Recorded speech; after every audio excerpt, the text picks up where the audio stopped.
એ લોકોને ચક્કર આવી જાય કે ખાલી જલને ફરાર કહે છે, કાંઈ દેવો પણ નહીં. જલમાં થોડું મધ નાખીને એકાદશીમાં લે છે. માધવ વૈષ્ણવ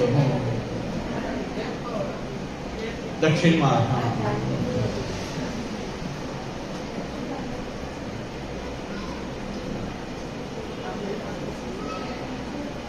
ઘણા પૂછે કે એકાદશીમાં શું ચાલે, શું? મેં કીધું હવે 47માં બહુ અટપટું જ છે કે ફલાહાર વખતમાં ફલનો આહાર હતો, પણ આપણે એની બદલે ઘણા બધા વિકલ્પ આપણે ચલાવ્યા છે.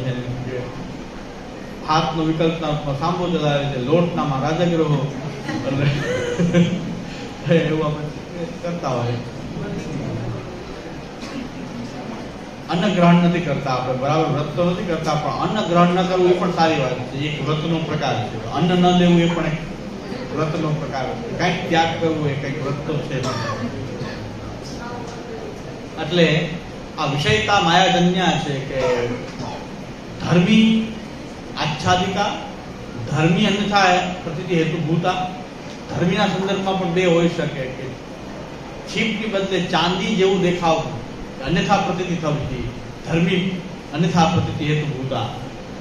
અને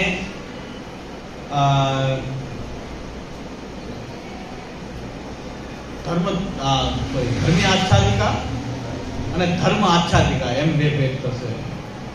ધર્મ એનો જે ચરકાટવાળો જે ધર્મ જે છે એની બદલે ત્યાં અલગ જ ધર્મી પ્રતીત થાય છે કે ભ્રમણશીલ દેખાવો, ઘટો ભ્રામ્યતી. તો ધર્મ જે છે એ ઘટો ભ્રમણ કરતો હોય એવો ધર્મ દેખાય છે. સ્થિરત્વ રૂપ જે ધર્મ જે છે એનું આચ્છાદન થયું ધર્મના સંદર્ભમાં. ધર્મીના સંદર્ભમાં જોઈએ તો છીપ ઢકાઈ જાય છે. ધર્મી આચ્છાદિકા છે. અને ધર્મ આચ્છાદિકાનું ઉદાહરણ જે છે એ સ્થિરત્વ રૂપ જે ધર્મ જે છે, ઘડાનો સ્થિરત્વ રૂપ ધર્મનું આચ્છાદન કરવું અને એની બદલે ભ્રમણશીલ ઘટ દેખાવો. એ ભ્રમણશીલ ઘટ દેખાવો. તો આ આચ્છાદિકા પણ બે પ્રકારની થઈ, ધર્મી આચ્છાદિકા અને ધર્મ આચ્છાદિકા. એમાં સ્થિરત્વ ધર્મનું આચ્છાદન કર્યું અને ત્યાં એ છીપનું આચ્છાદન કર્યું.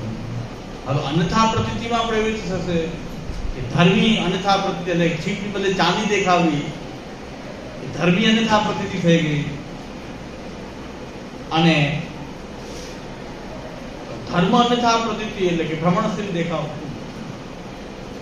ઘટ જે સ્થિર છે ભ્રમણશીલ દેખાવો, ધર્મ અલગ દેખાવો. ધર્મની અન્યથા પ્રતીતિ થઈ ગઈ કે આ ઘટ જે છે એ ફરતો દેખાઈ રહ્યો છે. આપણી માટે ચક્કર આવતા હોય એના કારણે થઈ ગયું, કોઈ ઉપાધિને કારણે થઈ ગયું. તો આ ચાર પ્રકારની આ રીતે વિષયતા સમજીએ. તો વિષયતાને સમજવું શું કામ જરૂરી છે કે જગત બ્રહ્માત્મક છે, એની બદલે જગતમાં જે કંઈ ધર્મ દેખાઈ રહ્યા છે એ આપણી બુદ્ધિને કારણે છે. વિષય એવો નથી. વિષય તો ભગવાન જ છે, પણ આપણને આપણી બુદ્ધિમાં આ રીતે ગ્રહણ થઈ રહ્યું છે. આપણી જેને કહેવાય છે દેહાધ્યાસ, ઇન્દ્રિયાધ્યાસ, પ્રાણાધ્યાસ, અંતઃકરણાધ્યાસથી મલિન થયેલી જે આપણી અવિદ્યાગ્રસિત આપણી જે બુદ્ધિ છે એના કારણે આપણને આવું અનુભવમાં આવી રહ્યું છે. તો એ જે બૌદ્ધિક જે વિષય છે એને વિષયતા કહેવાય છે. ખાલી બુદ્ધિમાં જ રહે છે, બહાર એ હોતો નથી. પણ એ જગતની જેમ જ સત્ય ભાસે છે, સત્ય હોતો નથી, સત્ય ભાસે છે.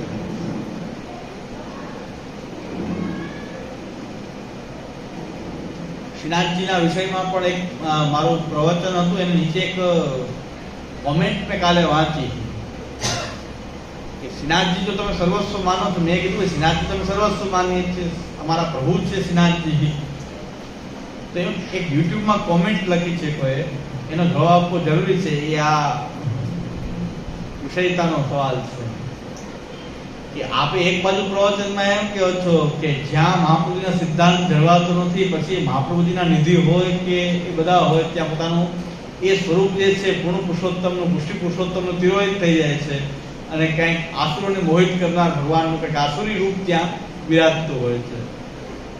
તો આપે તો આ બધાને પેલા આસુરી ઠાકોરજીને પણ આસુરી કહી દીધા અને હવે કહો છો કે શ્રીનાથજી આ શું અલગ અલગ વાત છે. યુટ્યુબમાં કોઈ નીચે કોમેન્ટ લખી છે, કાલે જ વાંચી, પહેલા લખી હતી પણ કાલે મેં વાંચી, તો કયા સંદર્ભમાં કહેવાયેલી વાત છે ને જરાક સમજવી જોઈએ કે શ્રીનાથજી સર્વસ્વ છે, પુષ્ટિ પુરુષોત્તમ છે,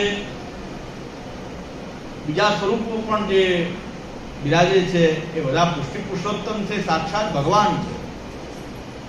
પણ જ્યારે એના પુષ્ટિ ભાવોથી સેવા ન થાય, કોઈ આસુરી ભાવોથી એની સેવાનો ઉપયોગ કરવામાં આવે, એ ભગવત સ્વરૂપોનો કોઈ પ્રવાહી કે આસુરી ઉપયોગ કરીએ કમાવા માટે, પૈસા માટે જ્યારે ઉપયોગ કરીએ, ત્યારે એનું પુષ્ટિ પુરુષોત્તમનું જે રૂપ જે છે ભગવાન, એ તિરોહિત થઈ જાય. અને આસુરોને મોહિત કરનાર ભગવાન તો દેવી આસુરી બે રૂપો પ્રકટ કરે છે, ન કરી શકે એવું નથી. વેદમાં પણ ભગવાનને આસુર, એ બ્રહ્મનું નામ છે અસુર. અસુર નામ બ્રહ્મનું જ નામ છે, કારણ કે બધું એ જ કરે છે, દેવ રૂપે એ જ પ્રકટ થાય છે. તો ભગવાનને આસુરી કહેવાનું તાત્પર્ય ભગવાનની નિંદા નથી, પણ ભગવાનને જો તમારે એ ભાવાત્મક રૂપની જો તમારે સેવા કરવી હોય તો તમારે એ પુષ્ટિ ભાવોથી એને ભજવું જોઈએ, તો તમને પુષ્ટિ પુરુષોત્તમ રૂપે અનુભવ કરાવશે. તમારો ભાવ ભક્તિનો નહીં હોય અને તમે એને વેચવાનો એવો ભાવ હશે તો ભગવાન એમ થોડું વેચાઈ જાઉં. તો એ ભગવાન પોતાનું એ રૂપને તિરોહિત કરી દે અને પછી આસુરોને બધાને પ્રવાહી જીવોને એમ લાગે કે ભગવાન છે, ભગવાન છે, ભગવાન છે, પણ ભગવાન ત્યાં હોતા નથી. એમને એવું લાગે છે કે ભગવાન છે. આપણે એક વિષયતા છે ને ભગવત સ્વરૂપોમાં ભગવાન પોતાના રૂપ, આ મહાપ્રભુજી ગુસાઈજીએ કહેલી વાત છે, મારી તો વાત નથી. પણ ભગવાનનું કે આસુરી રૂપ હોઈ શકે? હોઈ શકે. એ જવાબ આપું છું. યુટ્યુબમાં પાછા જોતા હોય કોઈ, પાછળ જોવે તો એને નિવેદન કરવું છે કે ભગવાનને જો તમારે પુષ્ટિ પુરુષોત્તમના રૂપમાં જોવા હોય, એને માણવા હોય તો તમારી અંદર પુષ્ટિ ભાવ હોવા જોઈએ. તમે જ્યારે વેચવા માટે ભગવાનનો ઉપયોગ કરશો, ભગવાનની જે આસુરી ભાવ છે, ભગવાનને વેચવાનો જે ભાવ છે કે એના આધારે અમે કમાઈએ, ભગવાનની સ્વરૂપને આધારે અમે કંઈક કમાઈએ, નામના આધારે અમે કમાઈએ, ત્યારે ભગવાન પોતાનું એ ભાવાત્મક રૂપને તિરોહિત કરી અને બધાને આસુરોને મોહિત કરે. ભગવાન કઈ ભગવાન છે, હોતા નથી. આ વાત તો તંત્રનો અભ્યાસ કરનારને પણ બહુ સારી રીતે ખબર હોય છે, પણ આપણે અભ્યાસ જ ન કરી તમે શું કરવું કે ભગવાનને તમે આસુરી કહો છો. પછી મને એક જણાએ પ્રશ્ન કર્યો હતો, એ મારી ક્લિપ જે આસુરી, જે ભગવાનનું પણ આસુરી રૂપ હોય છે, એ મારી જે ક્લિપ છે એમાં પ્રશ્ન કરનારનો પ્રશ્ન સંભળાતો નથી, મારી વાત જ સંભળાય છે. એક પ્રશ્ન વચ્ચેથી એક જણાએ કહેલો કે તો પછી આ મહાપુરુષના નિધિ સ્વરૂપો એ મંદિરમાં જાહેરમાં બિરાજે, એમનું 7 નિધિ પણ મંદિરમાં બિરાજતા હોય તો? મેં કીધું ભાઈ નિયમ તો ઠાકોરજીનો નિયમ એ મહાપુરુષના નિધિને અને 7 સ્વરૂપો શ્રીનાથજી બધાને એ જ લાગશે, કારણ કે એ તો ભગવાન છે ને ભગવાન જ પોતાનું રૂપ તિરોહિત કરે તો 7 સ્વરૂપો એ કરે, અને એમાં પણ આસુરી રૂપ પ્રકટ કરી શકે ભગવાન. પુષ્ટિ ભાવથી જો સેવા થતી હોય, ભાવાત્મક રૂપથી એની ગુપ્ત રાખીને જો સેવા કરતા હો, જ્યાં પુષ્ટિ પુરુષોત્તમ પાછા પ્રગટ થઈ જશે. આવી ભાવ તિરોભાવ બે ભગવાનની શક્તિ છે. એ ભગવાન તિરોહિત કરીને ભગવાન જેવું એવું લાગે તો એનો મતલબ શું થયો? વ્યામોહ થયો, આસુરો વ્યામોહ થયો, વ્યામોહિકા માયાનો એ વિષયતા થઈ ગઈ ને. એ પાછી ભગવાન ન હોય તમને ભગવાન જ છે એવું લાગે કે આ ભગવાન છે, તો ભગવાને પોતાનું રૂપ તો ત્યાં એ તિરોહિત કર્યું હોય. અન્યાશ્રય કરીએ, વાણીથી અન્યાશ્રય કર્યો, ખાલી વાણીથી, તો ઠાકોરજી કીધું હું તો ગોકુળ જાઉં છું, મારું અહીં શું કામ? વાણીથી તમે મને જીવાડી, ડોકરીએ ખાલી એમ કીધું કે તમે મને જીવાડી, એટલું કહ્યું કે ઠાકોરજી કહે છે હવે જીવાડવાળા જો બીજા આવતા હોય તો મારે શું કામ છે, હું જાઉં. એ તો એની પર એટલી કૃપા હતી કે પ્રભુ પધારી ગયા છે, એ અનુભવ કરાયો હોય. એમની પર તો એવી કૃપા હતી, આપણે પધારી જાય છે લાગે છે બિરાજે. અન્યાશ્રય કર્યા પછી તો પ્રભુ ક્યાંથી બિરાજે? આપણને આપણી પર એના ઉપર એટલી કૃપા છે પ્રભુની કે એમને તો આટલું તો આજ્ઞાકારીમાં કૃપા ઝલકે છે કે હું જાઉં છું. આપણે તો એ પ્રભુ એમને એવું કંઈક વ્યામોહિક આસુરી રૂપ, અને એને આસુરી કહેવાય. ભગવાન આસુરી ન હોય પણ આસુરોને વ્યામોહ કરવા માટે જે રૂપ લે છે એ આસુરી રૂપ છે. એટલે એ સંદર્ભમાં મેં આસુરી કહેલા છે કે ભગવાનને આસુરી કહેવાળો એટલો બધો આસુરી હું નથી કે ભગવાનને આસુરી કહું, આસુર કહું. એટલું આસુરાવેશી કે આસુરી તો હું નથી. તો તો હું સહજ આસુરી કહેવામાં. એ તો પ્રવચન કરવાનો અધિકારી નથી. અને ભાઈ પાછા જે લખે છે બહુ વિવેકથી લખે છે કે આપ આજ્ઞા કરો છો. આજ્ઞા જો આવો આસુરી તો આજ્ઞા થોડો કરે, આવો આસુરીની આજ્ઞા થોડી મનાય. આ પ્રવચનમાં એમ આજ્ઞા કરો છો કે એક બાજુ ઠાકોરજીને આસુરી કહો છો ને એક બાજુ કહો છો સર્વસ્વ છે. તો બે કહું છું, જો પુષ્ટિ ભાવથી સેવાતા હોય તો સર્વસ્વ છે. વૈષ્ણવના ઘરમાં પણ પુષ્ટિ ભાવથી સેવાતા ઠાકોરજી સર્વસ્વ છે, કૃષ્ણ છે. એને પણ સર્વસ્વ માનવું છું હું, કારણ કે મહાપ્રભુજીએ માન્યા છે સર્વસ્વ. મહાપ્રભુજી પોતાના ઠાકોરજીને સર્વસ્વ માન્યા છે એટલું નહીં, બધાને પધરાવ્યા એ બધા વૈષ્ણવના ઠાકોરજીને પણ સર્વસ્વ માન્યા છે. તો આપણે પણ બધાએ વૈષ્ણવના ઠાકોરજીને સર્વસ્વ રૂપ માનવા જોઈએ. ભલે આપણા સેવી આપણા છે પણ સર્વસ્વ બધા ઠાકોરજી પુષ્ટિ માર્ગના ભાવથી, પુષ્ટિ ભાવથી, આચાર્યચરણની મર્યાદાથી જે સેવાય છે, બધા સ્વરૂપો પુષ્ટિ પુરુષોત્તમ છે, એ આપણા સર્વસ્વ છે. પણ તમારો ભાવ આસુરી છે તો શું કરે ભગવાન? તમે શું કામ આસુરી ભાવ રાખી રહ્યા છો?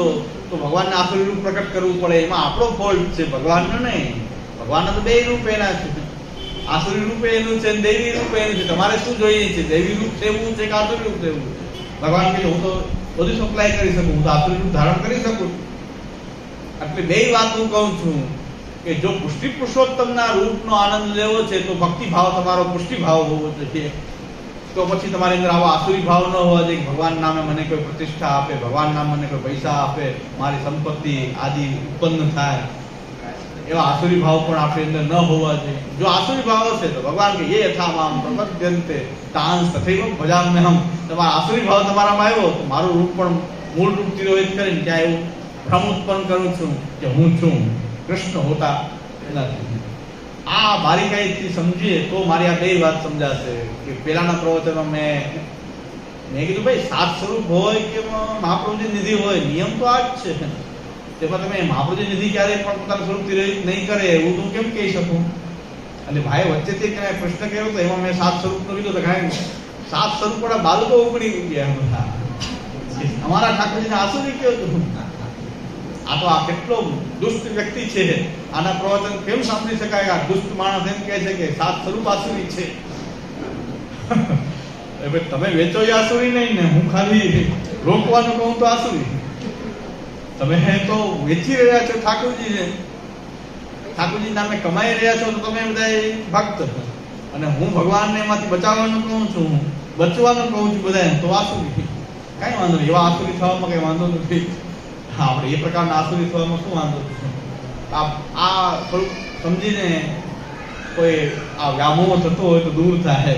એટલા માટે કાલ યુટ્યુબમાં વાંચ્યું, મેં કીધું ભગવાન પણ ત્યાં વ્યામોહ ઉત્પન્ન કરે છે, ભ્રમ લગાવે છે. ભગવાન નથી છતાં ભગવાન, જ્યાં ભગવાન નથી એટલે ધર્મી તો બિરાજતા જ નથી, અને ત્યાં પ્રકટ અન્યથા પ્રતિષ્ઠિત થઈ રહી છે કઈ ધર્મીની. એ આસુરીમાં એવો મોહ થઈ રહ્યો છે. આસુરી સ્વરૂપનો અર્થ આસુરો માટે લીધેલું ભગવદ રૂપ, આસુરી જીવો માટે લીધેલું ભગવદ રૂપ, એને આસુરી રૂપ કહેવાય.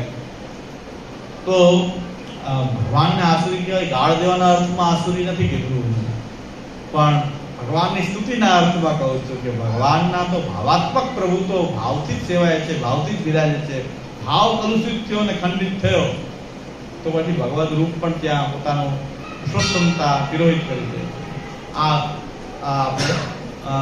વિવેક સમજવાની આવશ્યકતા છે.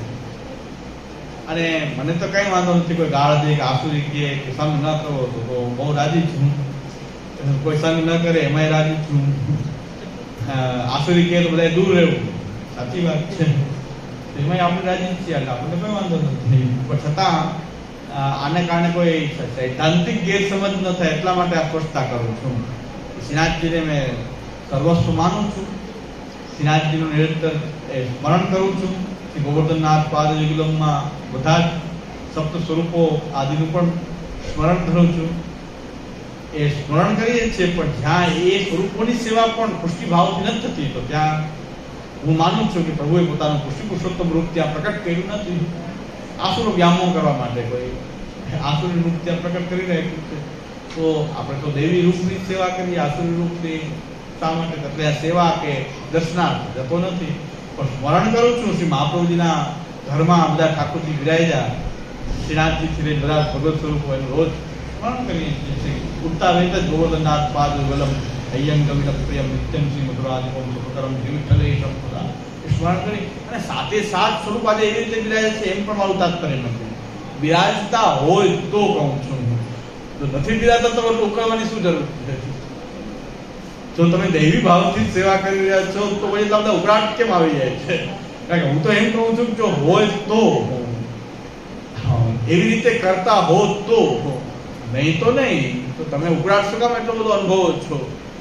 એમાં તો જે સિદ્ધાંતનું પાલન કરે છે એવા ગોસ્વામી બાલક જે છે એ પણ ઉકળી ગયા.